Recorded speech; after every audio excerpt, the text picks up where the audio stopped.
Salut, c'est Thomas de la chaîne plusderénovation.com. Aujourd'hui, on se retrouve sur la chaîne YouTube de Brickofnet et je vais vous guider donc pas à pas pour réaliser la prise de cote avant de passer votre commande.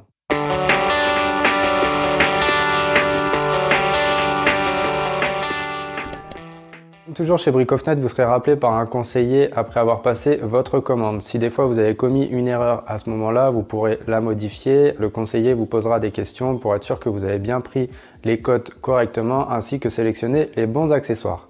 Alors, on va s'attaquer à la pose en applique. La pose en applique, qu'est-ce que c'est? C'est une pose qui vient être réalisée lorsqu'on est souvent en construction ou bien en rénovation et que tout simplement une isolation est prévue. Une fenêtre en applique peut avoir différentes épaisseurs. Elle peut aller de 70 à 200 mm.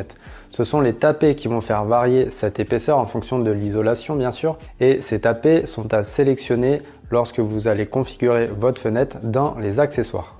La menuiserie va être plus grande et plus large que le trou de la fenêtre, tout simplement parce que comme elle porte son nom, elle va venir se poser en applique et être fixée avec des équerres. Je te montre tout de suite derrière moi avec une petite maquette.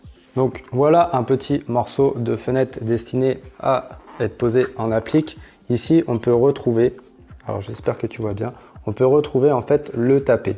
Ce tapé-là permet donc de gérer l'épaisseur d'isolation qui est prévue lors des travaux. Et lorsqu'on va venir poser, on va venir poser donc en applique sur la partie extérieure de notre cadre, comme ceci, et là ça sera fixé avec des équerres.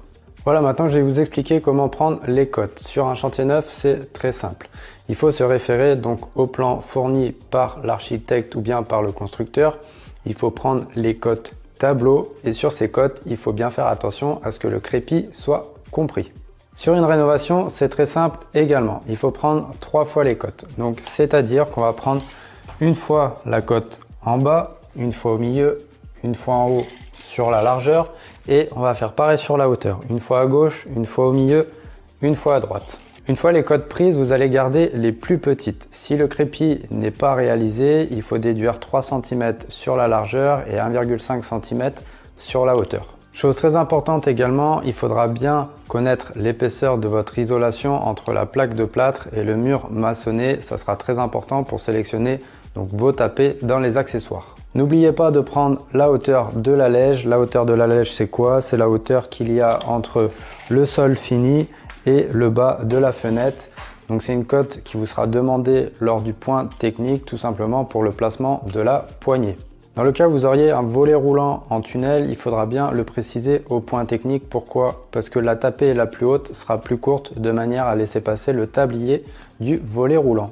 Voilà, il ne vous reste plus qu'à choisir la couleur et vous avez toutes les informations donc pour configurer votre fenêtre. Une fois que vous avez pris vos codes, vous n'avez plus qu'à personnaliser vos menuiseries à vos besoins. Vous allez pouvoir retrouver donc les couleurs, le seuil, les poignées, le type de vitrage, le type de ventilation que vous souhaitez. Voilà, faites le bon choix, c'est très important pour personnaliser vos menuiseries à vos besoins. Et voilà, maintenant vous avez toutes les informations nécessaires pour réaliser les mesures et passer commande directement chez Brickofnet. Pour ma part, on se retrouve sur ma plateforme plusderénovation.com. Vous pouvez retrouver plus de 200 tutos dédiés à la rénovation. Je vous attends là-bas. Ciao!